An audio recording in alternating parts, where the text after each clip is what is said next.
Good morning. This is episode 45 of the Commandments of the New Testament. And today we're going to be covering our works, good works and bad works. So we're going to start a new section today concerning your works. With that in mind, let me preface that and segue into it with this picture. I found this, and it's interesting that the author has a note on this painting that he's done. You can buy prints of this, and I thought this was an interesting study. It's very close to what I would see as the narrow path and the winding path. But the author points to the tree in the middle. This is an apple tree.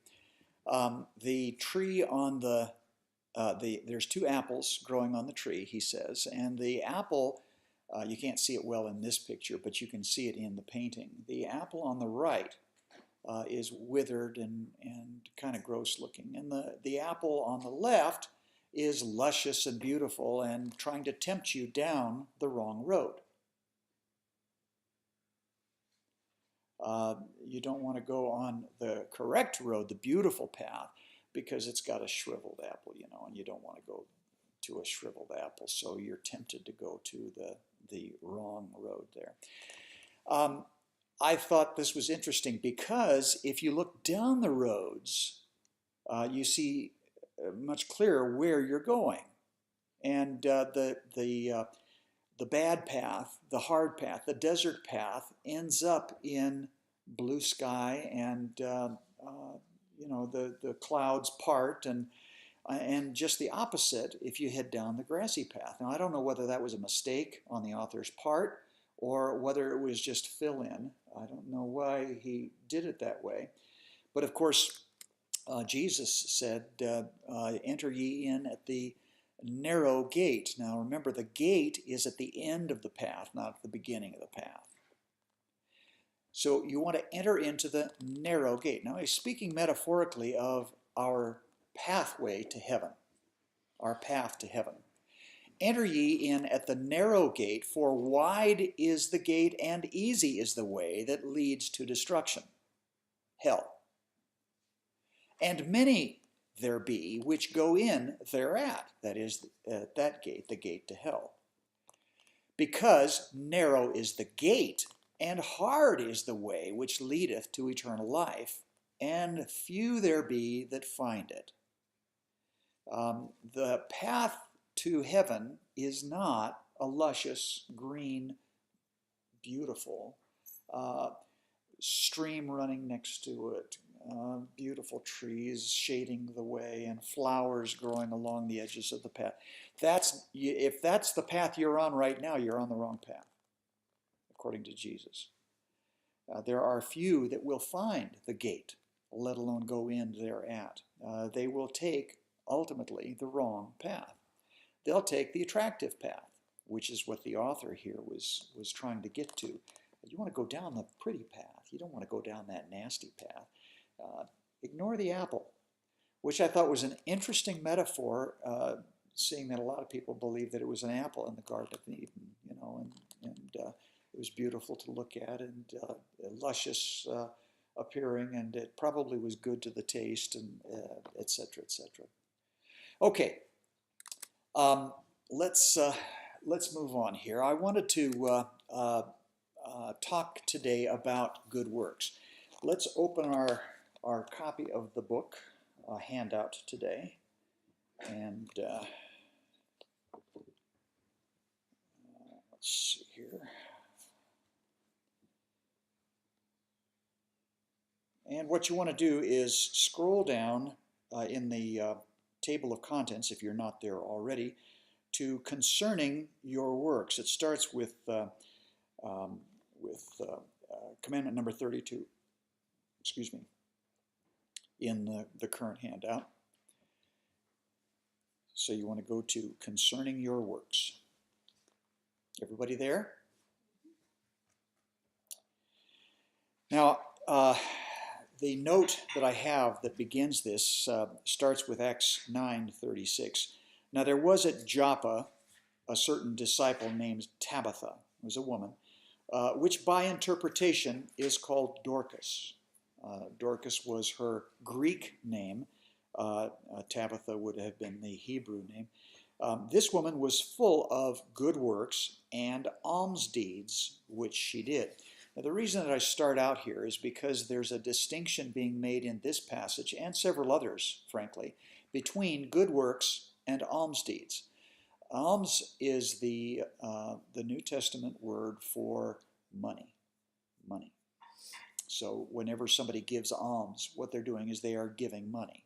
They are giving of their wealth or of their possessions, generally to the poor. Good works, however, is exactly what the term implies. It is works. You are performing some work, good work for someone, and it is distinct and different from giving money to that. Now, a good work could be anything from prayer, which you do privately, to going to cook meals or give out food at the local food giveaway or whatever. Good works could also be giving someone something that they need. But there are rules and commandments that are given with these things that give us some pause. And that's the purpose for these commandments. This is what God says about giving. Specifically, giving of your works rather than of your money. There's a separate section that follows this that has to do with giving of your alms, giving to the poor, kind of a thing. So, giving and works. Now we're going to separate into two different sections. The construction of this passage and others suggests a distinction between doing and giving. And though both are good, apparently only the former are good works. The reader is left to his or her own conclusions. So, commandment number 32, you shall be zealous in good works. Now, the word zealous comes from the word zeal. This is a way of doing something with gusto. You are doing something with passion and doing something with not pride, mind you, but you're doing something because you are heavily motivated to do this thing. It's not something that you are doing grudgingly. It's the exact opposite of doing something out of guilt or doing something out of necessity or doing something that you would rather not do if you had your own way, but you have to do this because God said to. You want to be cheerful about this. You want to be positive about this. You want to do this with zeal and passion of your own. Titus 2:14, Jesus gave himself for us that he might redeem us from all iniquity. Redeem meaning purchase, to purchase. Jesus purchased us with his great sacrifice in order to redeem us from all of our iniquity and purify unto himself a peculiar people, zealous of good works. He wanted to redeem us from our iniquity so that he might purchase to himself, he might collect, if you will, as a result of this purchase, peculiar people. Now, the peculiar people is a buzzword in Scripture. It's peculiar people is what the Jews were called to in the Old Testament. Peculiar means strange.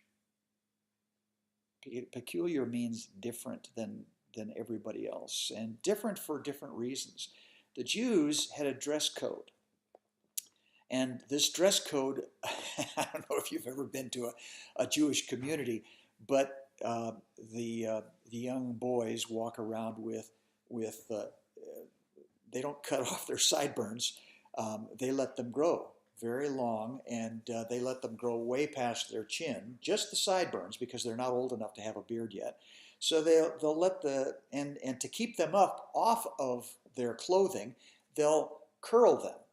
And the people who are anti-Semitists, they They make fun of the Jews any way that they can. Refer to these as pigtails because they're curly-cued like a pig's tail. Pigtail. They deride the Jews this way because, of course, Jews consider the pig or the swine as an unclean animal. They are not allowed to eat, and so by calling them pig's tails, it's a double whammy. You know, they're not only making fun of their young men, but also they're calling them unclean.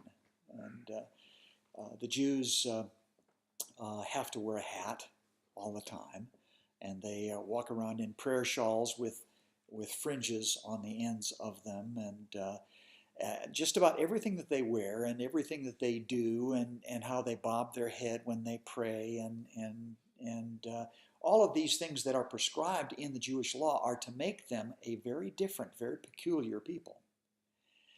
So we as Christians are called to be a peculiar people. Jesus redeemed us from our iniquity that we might be for him, unto him, a peculiar people. But you have to ask yourself, how are we peculiar? I mean, you can tell from an Orthodox Jew that these are weird people. These are, I say weird because that's kind of the emphasis that peculiar puts on this. How are most Christians today weird as far as our society is concerned? In fact, most Christians today are the exact opposite of weird. They fit so tightly into society that unless they tell you, you'd have no idea that they were Christians. They dress like everybody else. They act like everybody else. They have speech that is like everybody else, and they are even politically correct in most cases. So what is it that makes a peculiar Christian? And the answer is the commandments. The commandments. We are supposed to be following God's commandments, and we don't even have a list of those commandments, and that's kind of why we're doing this. By doing these things, you probably already realized we have all just begun a journey that makes us really peculiar. Women are covering their heads in prayer. We are raising our hands to pray in a restaurant, and people are probably wondering if we're Arabic or some weird people. No, we are peculiar because we are Christians. And the reason that most people don't recognize us as Christians doing these things is that the majority of the Christian church doesn't anymore. And we are supposed to be zealous of good works. We have to have a passion for good works. That's what he has called us to. This isn't just a commandment. This is a defining attribute of Christianity. We're supposed to be zealous of good works. Now, the Protestant church rebelled against the Roman church at the time, and the Roman church began referring to themselves as the Catholic Church, which was a swipe at the Protestant church. The Protestants called themselves Protestants because they were protesting. The Roman church referred to itself as the Catholic Church because the word Catholic means we're the true church. We're the real deal. You guys are a fringe element. We're not even going to pay attention to you. So even in their names today, the distinction between Catholic and Protestant reminds us of the enmity between the two extremes. But we are supposed to be zealous of good works. Today, the Protestant church is all about faith and grace. Faith and grace. We're not supposed to deal in works. Works is something that we are told not to do in the Protestant church, because that's what those Catholics do. The Catholics are all about works, and much less so about faith. The truth is that the Bible talks about something between these two extremes. And we are called in the Protestant and Catholic Church to be about the path of faith. Yes. But we are also called to be about works. If the Bible talks about both of these things, we don't have to spend a lot of time arguing which is true. They're both true. Both of these things are true. And so we should be doing both things. We should be all about our faith, and we should be all about good works.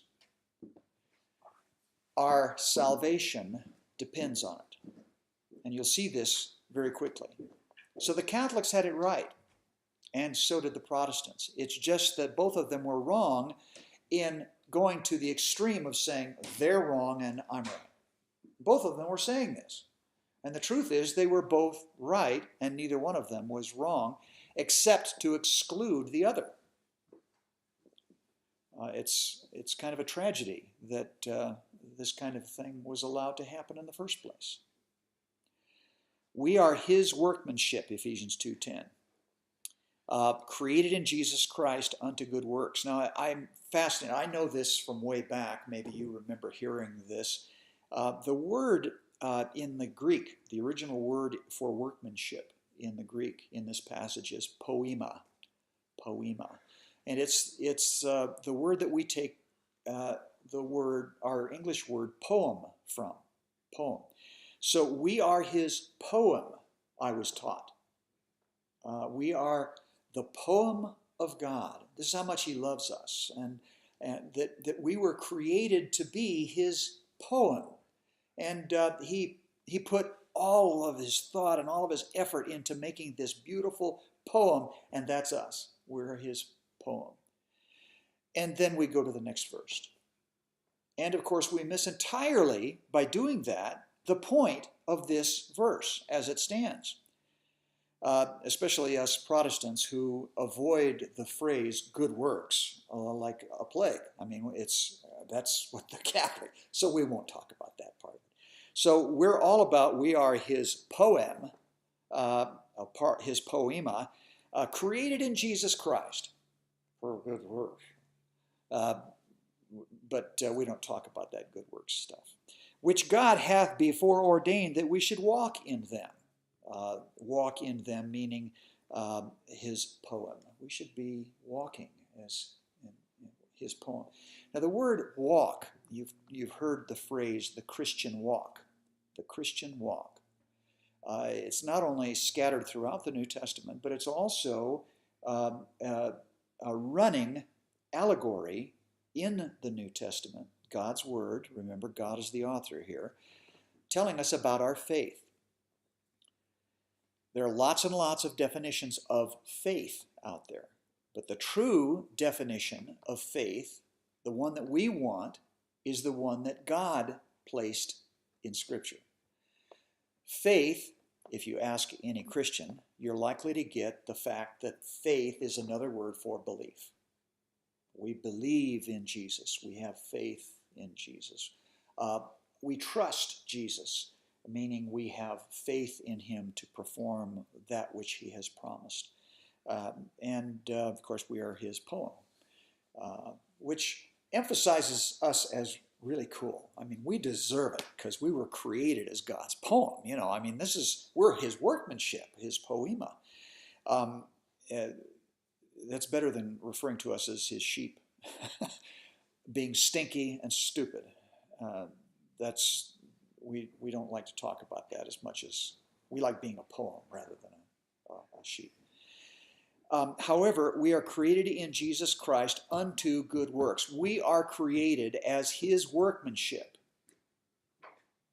If Steve goes into the shop and creates this box, let's say a box. He's going to make a box, a jewelry box kind of a thing.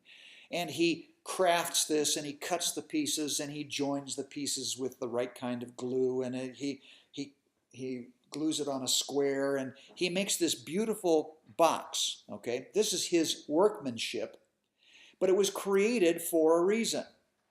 He built this thing. He built it. It's his workmanship, but he built it for a reason. It's supposed to hold jewelry. So you don't build it bottomless. It's got to have a bottom, otherwise it won't hold the jewelry, right? In fact, if you're going to build a jewelry box, it's probably going to be lined with felt, right? And maybe even have some of those little rubber cushions in it where you can stick a ring or earrings or something in the groove and they stay standing up real nice. You know what I'm talking about. It's a jewelry box. It's intended to hold jewelry. We are Christ's handiwork. We are Christ's workmanship. What is it that we were created for? Well, I was created as his poem. I'm supposed to sound nice. Listen to me. I'm God's poem. No, it says right here what we were created for. We were created in Jesus Christ, his workmanship, but we were created unto good works. That's the purpose for our creation as Christians. We are Christians in order to perform good works. The Catholics will rejoice. See, we told you. The Protestants will ignore this altogether. They should be ashamed. 1 Timothy 5, 9 to 10. Let not a widow be taken into the number that is cared for by the church. This is where the nuns come from. Let a widow not be taken into the number that is cared for by the church, under 60 years old. That's 60 years old. A score is 20 years. Under 60 years old, having been the wife of one man, and we don't know whether that means at a time, or one man exclusively, one husband only kind of a thing. What if the husband died? Does that mean that she did not remarry? There's a lot of controversy over what this means. But the important thing isn't whether she's 60, or for that matter, whether she had one husband only or one husband at a time only. The important thing is that she is well reported for good works. Good works. And she's well reported for them. What does well reported for good works mean? It means whenever somebody says Dorcas, I know Dorcas. What is her shining characteristic? Is it she is always dressed to the nines. She's beautiful. She walks around. She wears the most gorgeous hats you've ever seen. And shirt. She's got almost as many shoes in her closet as Sharon does. I mean, Sharon, on the other hand, is really sarcastic. There are a lot of attributes that each person that you know, you can say, oh, Jennifer, oh my goodness, we don't have to talk about Jennifer. Everybody knows Jennifer. But the real thing that you should be striving for is to be known for your good works. Who in your circle of friends do you think of as the person who is this fount of good works? I mean, if that is their most stunning characteristic, if that's their highest attribute, the one thing that shines out of them, everybody knows that's a person of good works. And that's the first thing that everybody thinks of when they think of her name. If you know somebody like that, you know somebody that fits this well-reported for good works. If she has brought up children. Now, these are the kind of good works that she's known for. This is the curriculum, if you will. She's well-reported for good works. That is, if she has brought up children, if she has lodged strangers. The Jews, to this day, are big on hospitality. This goes all the way back to Abraham. The hospitality of Abraham, that he took in those three strangers, and it turns out that they were angels, and he was entertaining angels unaware. But the Jews are always all about hospitality, and they still are today. And that's what it's talking about, that she has lodged strangers, not that she has opened her house as a B&B. She has lodged strangers. If she has washed the saints' feet, how many of us have done that? Oh, well, that didn't really mean wash their feet. I mean, we don't need to go that far. If she has received the afflicted, what's an afflicted? Afflicted means that they are sick. They they have maybe they're blind, or they're lame, or they are otherwise infirm. afflicted can mean not only a disease or a sickness, but also that you are infirm. Specifically, you have a deformity or a handicap of some kind. So if you are receiving the afflicted, if she's diligently followed every good work. Diligently followed every good work is a turn of phrase which has a peculiar meaning in the church, in the New Testament and the Old Testament too. It means that as the opportunity presents itself. Now, we are encouraged in the New Testament to go out looking for opportunities to do good works. But it is almost assumed by Scripture that if the opportunity to do a good work presents itself and you decline or reject that opportunity, you've violated a commandment. The Jews refer to this as a mitzvah. Sharon knows about mitzvah. We went to Solomon's one time in Fairfax district down in Los Angeles, and we were going through the old Solomon's warehouse, and Solomon was an old Jew at the time, and he had all kinds of stuff. Man, he had, I don't know if Solomon's even around anymore. I know his son is, and he's running the store now, and it's a little closet compared to what this warehouse was at the time. Sharon saw, hanging on the wall, way up high, this double tablet done in Hebrew, and it was obviously a set of commandments, and she called Solomon over, and I can't remember the exact words, but basically, you said something like, "What is?" Yeah, you were asking what it was made of, but he heard, "What is it?" And he looked at her and said, "Well, it's the mitzvah." And what he was talking about is those are the commandments, the 10, what today in English we refer to as the Decalogue. That's the scholar's name for the 10 commandments. So whenever you hear the word Decalogue, it's talking about the 10 commandments of the Old Testament. The 10 commandments that, by the way, we are responsible for in the New Testament with one exception. With one exception. We're responsible as Gentile Christians for 9 of the 10 commandments. What's the one that we're not responsible for? Sabbath day. Sabbath day. There's no requirement given to us in the New Testament for Sabbath, honoring the Sabbath and keeping it holy. That's given to the Jews and the Jews alone. It's actually a covenant that God made between the Jews. And that's another one of those things that made the Jews peculiar. They couldn't do anything.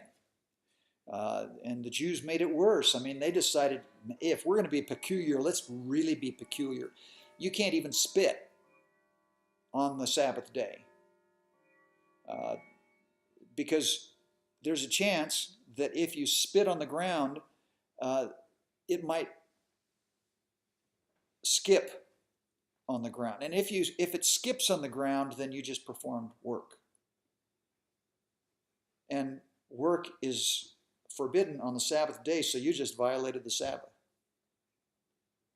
Man, they'll run you out of town on a rail if they can.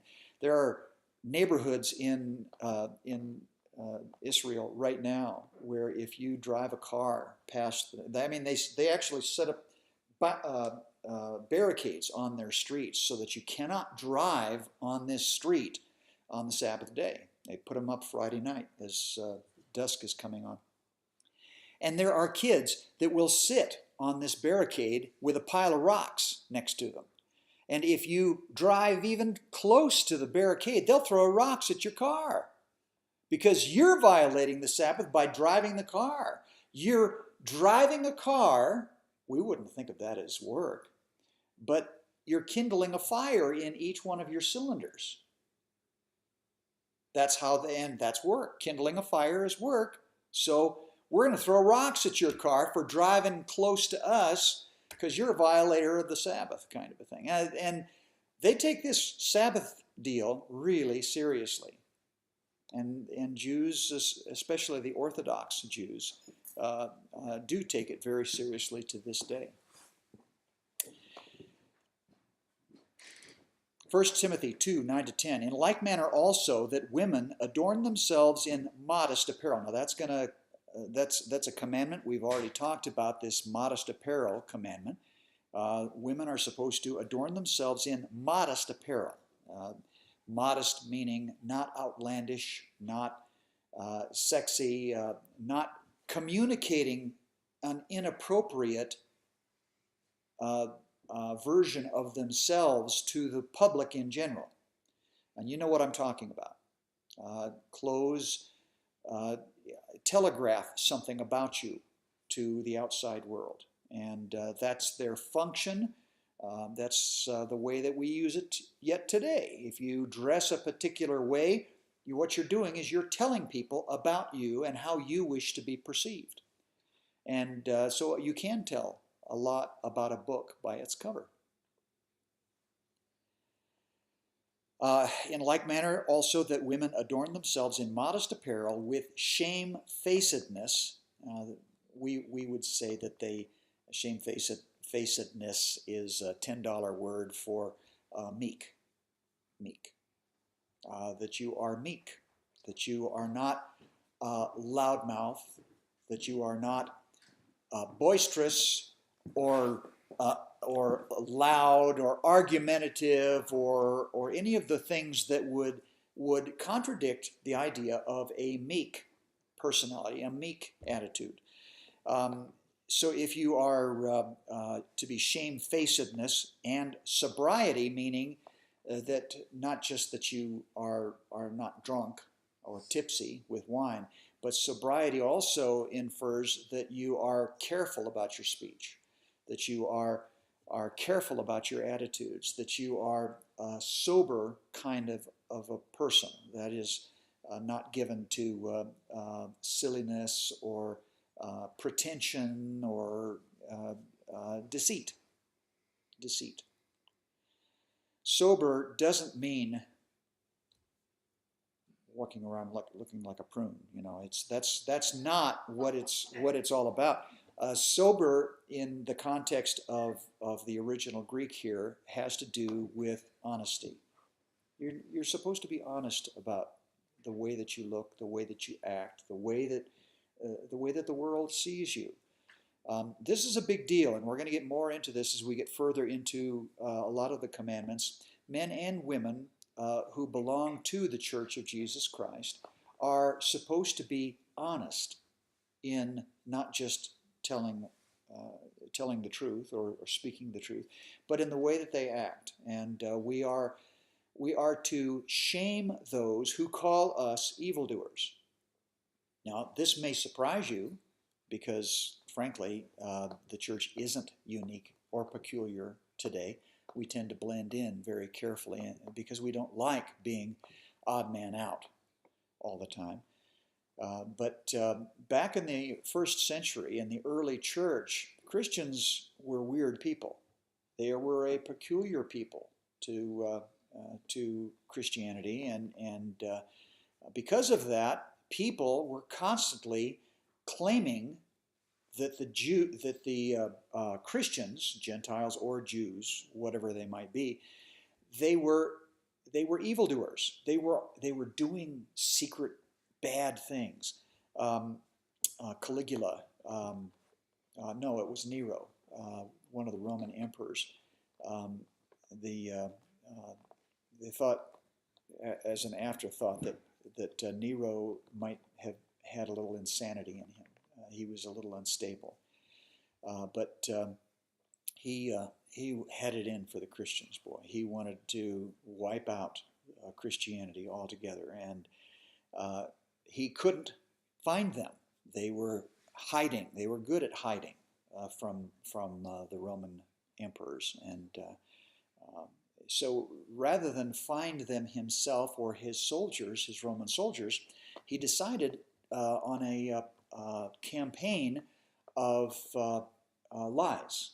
He would discredit Christianity in such a way that the people in the land themselves would become haters of Christianity and therefore seek them out on their own and destroy Christianity from within the population rather than from the top down. It would come from the bottom up. And so his plan was to discredit Christianity by claiming that they were doing evil and wicked things, and the people embraced this. The non-Christians, the haters, began to say wicked and evil things that were not true, but by doing this, they discredited Christianity, and that was their intent. Nero himself decided that there was a slum close to Rome that he wanted to get rid of, and they had tried, as many politicians do to this day. They pick out a slum and they spend a lot of money. They go in and build condos and try to make it into a much nicer place to live and walk and get rid of the drug dealers and all the rest of this. And they're simply incapable of doing it. Well, that was Nero's experience too, and the ones before him. This was close to Rome, seat of power. You know where our biggest ghetto is, right? It's called Washington, D.C. It's a shame, but it's part and parcel of the way things seem to work out. Rome was no different, and they wanted to get rid of this slum. The only way that Nero felt that he could do that was by burning it to the ground. And all of the people in it will burn it to the ground, and we won't let anybody know beforehand. We'll set it on fire at its edges, and it'll consume everything inside the circle, kind of a thing. And then we'll blame it on the Christians. We'll kill two birds with one stone. We'll get rid of the slum and the people that are in it, and we'll blame it on the Christians. So Nero famously fiddled while Rome burned, and he was busy playing his fiddle, his violin, while the slums were being burned. And then he was shocked when he heard about it, and heard, in fact, that it was the Christians who set the fires, and for whatever reason. But the people for a long time blamed the Christians until it was proven that it was not them at all, that it was Nero that had set the fires. And so everybody knows this today, but we still got this hatred of Christ and Christians going on. Jesus said, the world will hate you because it first hated me. So this is a promise. If the world doesn't hate you, there's something wrong with you. And we seem to, somehow we've escaped all of this by becoming politically correct and so much attune and like the society around us that you can't tell that we're Christians unless we say something. And we'll pick and choose the times and the places that we'll say, I'm a Christian, are you a Christian? Which it denies what Jesus said about, if you're salt and you've lost your savor, then what are you going to salt with you? I mean, what good are you? So if that happened to real salt, you'd throw it on the path and walk on it. You wouldn't save it. You wouldn't season your food with it. It's no good anymore. In Revelation, Jesus said, because you are, I would that you were either hot or cold. Either be hot for Christ or be cold to Christ. But because you're lukewarm in the church, even back then, because you're lukewarm, I can't stand it. I'm going to vomit you out of my mouth. He really said this. Jesus said this. I want to vomit you out of my mouth because you are lukewarm. It's disgusting. Today, one of the biggest problems in the church is pacifism. We are lukewarm about our religion. Many churches people will go to simply because of the networking, the contacts that they can make. It's kind of like a country club. You go and you schmooze, you exchange business cards with people in the church. And it's kind of like the Chamber of Commerce meetings. You get to go to church and you get to make connections with other people in business and make friends that are influential and can help you out later down the road. And it's a fellowship organization. It's a club. It's a club for a lot of people in the church today. And the net result is that the churches tend to cater to this kind of a thing. The idea today that the church is all about fellowship is a really big one. We're the church with the big swing set. It's all about fellowship, because you can't get fellowship unless you come to a big church, right? There are lots of people. If there's not lots of people, there's not going to be lots of fellowship. And it's a real shame that fellowship, although it's important, has become so incredibly important in the church today that this is what is stressed in many cases. We want to love each other. We want to, and this is important. Don't misunderstand what I'm saying. We do need to love each other. That's a commandment. But frankly, there are a lot of people in the church today who believe it's the only commandment.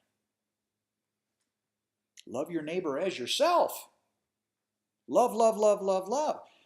I don't want those commandments. All those commandments boil down into one big commandment. Love your neighbor as yourself. And if you do that, you've covered them all. I don't need to know about those commandments. And it's an infectious kind of an attitude in the church today. And it's an unfortunate one, because God gave us hundreds of New Testament commandments, and the church today has no idea what they are. In fact, if you were to tell another Christian, I challenge you, pick out a Christian at random and say to them, how many commandments do you think there are in the New Testament? What kind of answer would you expect to get? 10? But they'd be at a loss to tell you what those 10 are, right? Well, love, I know love. Well, honor's important, but honor your parents. There you go. Honor your parents. Yeah, that's a good one. Huh? Most answer I get is 2. Yeah, 2 or stretch it to 10. I've seen, if you Google this, you can get a list of the 12 commandments of the New Testament, or the 40. I've seen one that advertises, here are the 40 commandments given in the New Testament. We haven't even scratched the surface yet, and we're up to what, 160, 167? It's in the book there. I forget what it is, but the point is that there are going to be hundreds of commandments from the New Testament. If you were to suggest to these same people that no, there aren't 2, and there aren't 10, and there aren't 40, there are hundreds of commandments in the New Testament, they'd smile knowingly and walk off. They know better than that. There's not hundreds of commandments. You've got to be exaggerating. And we're clueless in the church.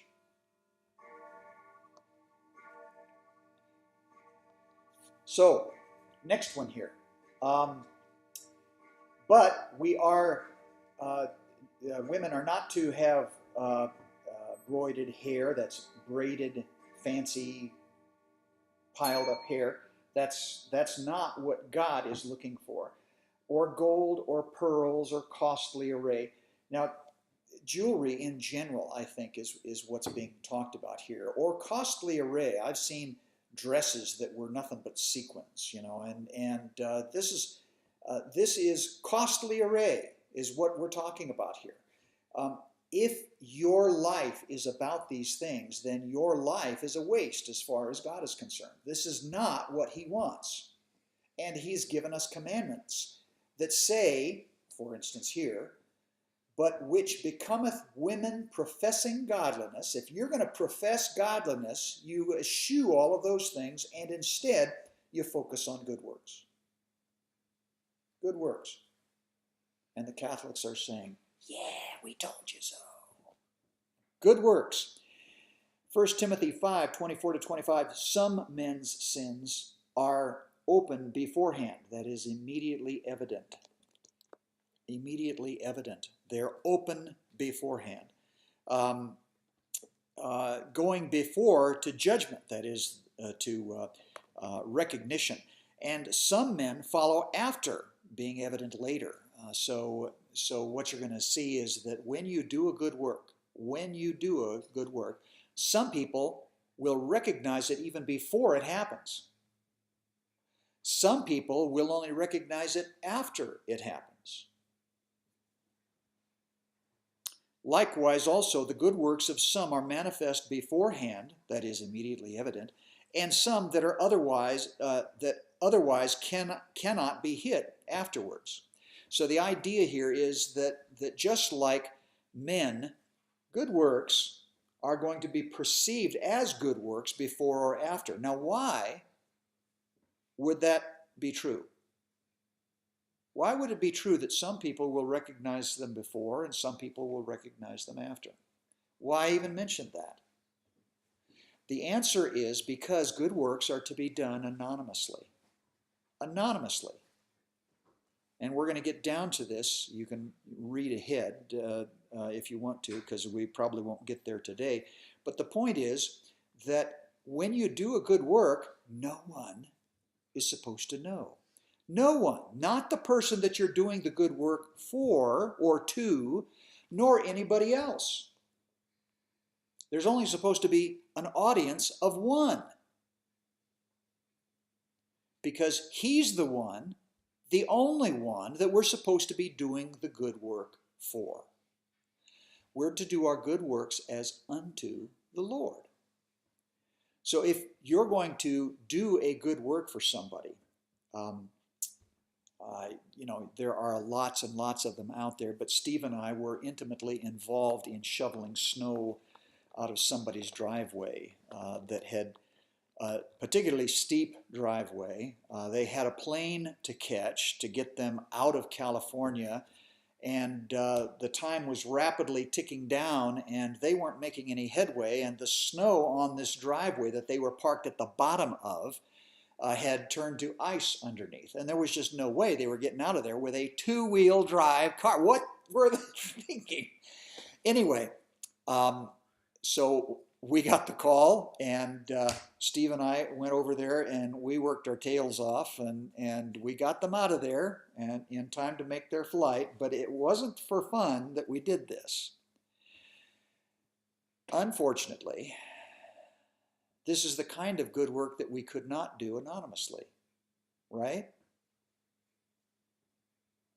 There are good works that you will see the opportunity to perform. You might even be asked to perform them.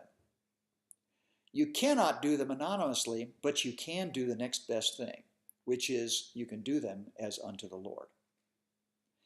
If you do them, what we'll find out, this is a spoiler alert, we'll get down to this momentarily, but what you'll find is that we are told that good works is the equivalent of storing up treasures in heaven.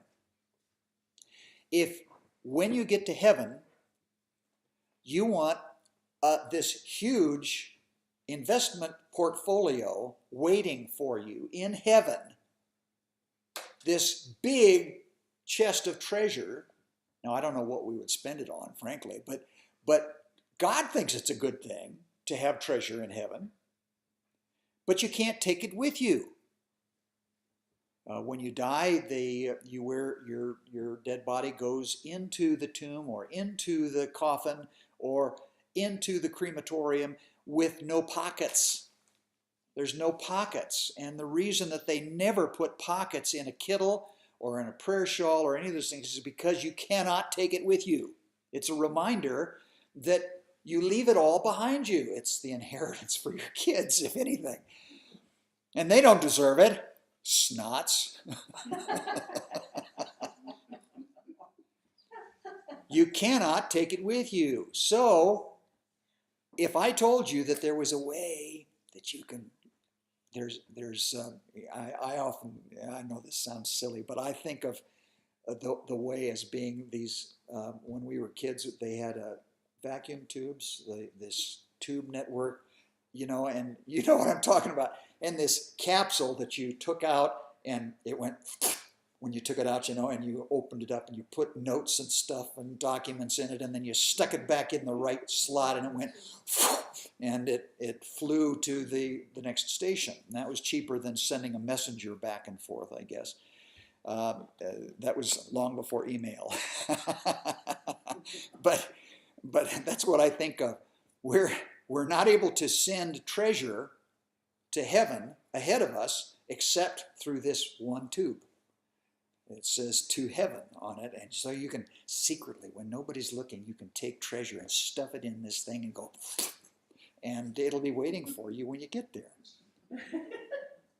That's the picture that we're given in Scripture. Jesus said you're going to be able to send treasure before you into heaven. Your treasure will be waiting for you in heavenly places when you get there. And this is the way you do it, good works. But there are rules associated with these good works. You can't just be zealous. You got to do it according to the rules. If you don't do it anonymously, listen to me now. If it's not anonymous, if people thank you for it because they know you did it and they're very thankful, you've already been compensated. Nothing goes. There's nothing in it. I didn't get any, it left without me getting any treasure in there. You got to do it anonymously. You have to do it as unto the Lord, not as unto the person. If you're going to give a $10 bill to the guy on the off-ramp, that's a good thing.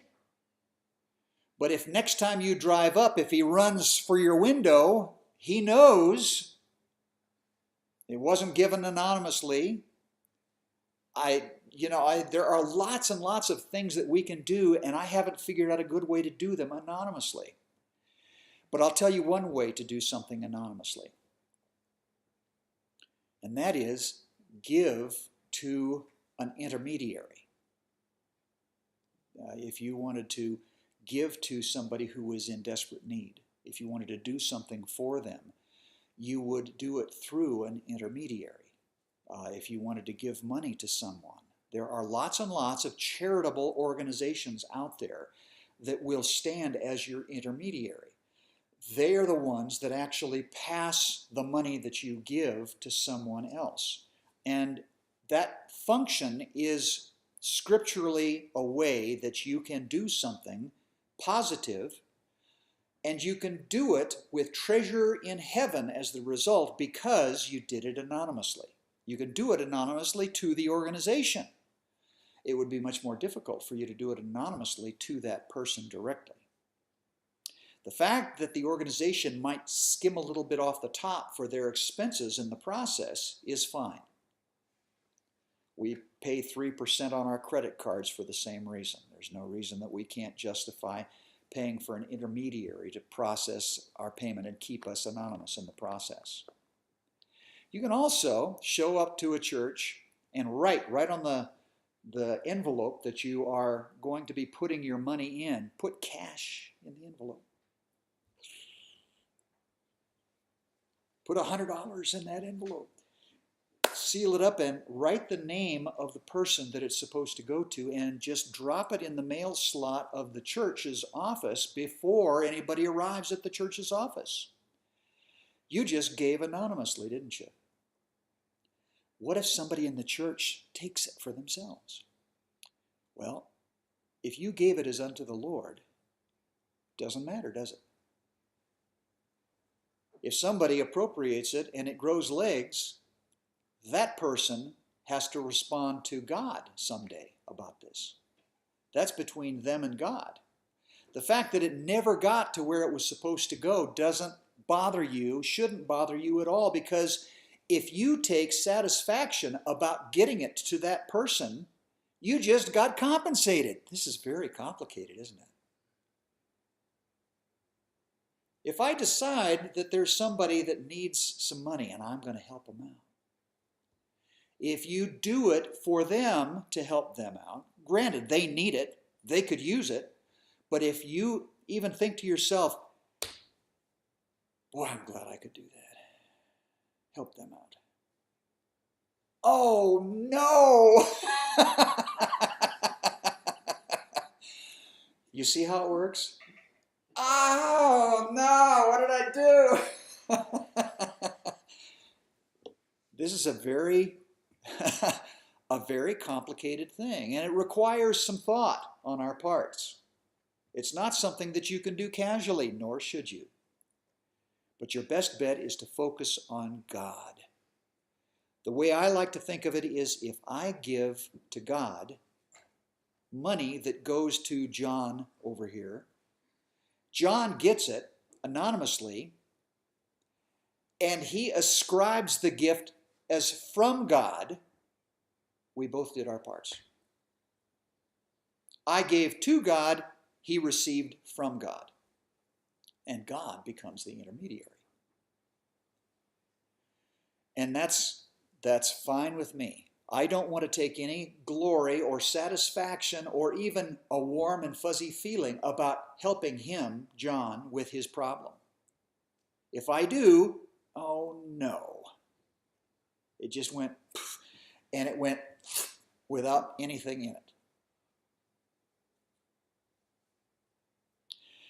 There's going to be even more rules and regulations about this giving thing as we proceed, but I think it's important for us to understand that this is not simply a matter of taking money and handing it to somebody, or doing good work for somebody and feeling like, well, boy, I did a good deed today. God's going to surely pat me on the back for this.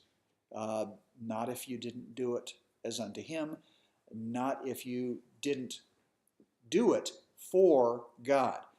When you do something anonymously, it's required also that God be named in it. This is the last thing I'm going to say. There are lots and lots of other things, but let me explain what I just said.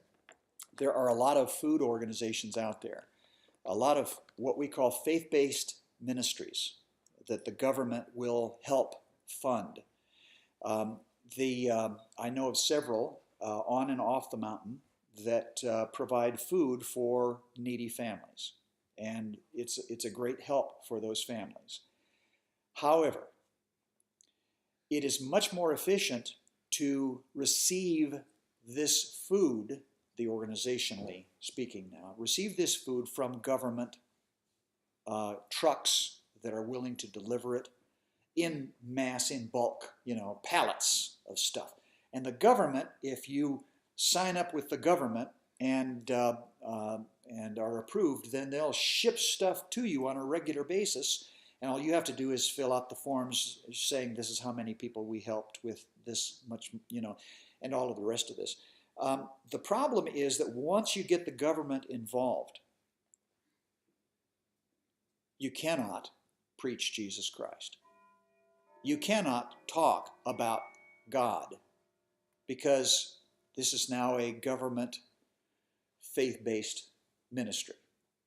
So there's a quandary with this, with a lot of Christian organizations that want to give food, but they want to get the food that they give from the government, or at least with government help. But in order to give to a broader audience, they need the government's help. So they take the government's help, they give the food to whoever comes, much bigger audience now, as long as you don't talk about God. But one of the rules is you have to talk about God. You have to. Otherwise, it doesn't count. If the people who get the money don't recognize it as from God, you blew it. If you give your money to help people to the Red Cross, you just blew it. You might as well just flush it down the toilet.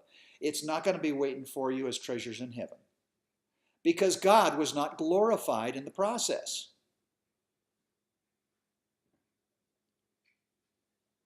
Now, that's all I'm going to say about the rules. There are lots more that we'll be coming to as we proceed through this, but I think that we'll call it an end today. There's a lot more in the New Testament that we haven't even talked about yet, and we're still on zealous good works. We're still on the first commandment here. So we will continue with this next time we get together, and just keep in mind that I'm with you in this. I'm not telling you things that I have known for decades myself, and now I'm revealing them to you. No, I'm learning about this stuff myself. So this is an education for all of us. This is what God has said, and things like this were never taught to me as I was growing up in the church. That you'd think that in at least the adult Sunday school classes, but they were more interested in mimicking what was going on in the church, the 20-minute sermon that the pastor gave about feel good, life applications. Let's talk about how to apply this scripture to your life, your life. How do you get the most out of God's? How do you use God to fulfill your desires and your wants? I mean, our genie, which art in heaven, after all. This is what Sunday school became. An awful lot of it when I was in Sunday school, and the sermons too. So maybe they didn't have time to talk about things like this, and that's why we're focusing on it now. I think it's important for us to understand that there are rules. It's not just about doing good works or about giving money to the needy. It's about doing it the way that God said, the way that God wanted it done. And that's why he gave us commandments on the subject.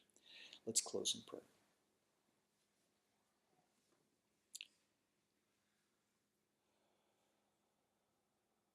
I love you, Lord, and I lift my voice to worship you, O my soul.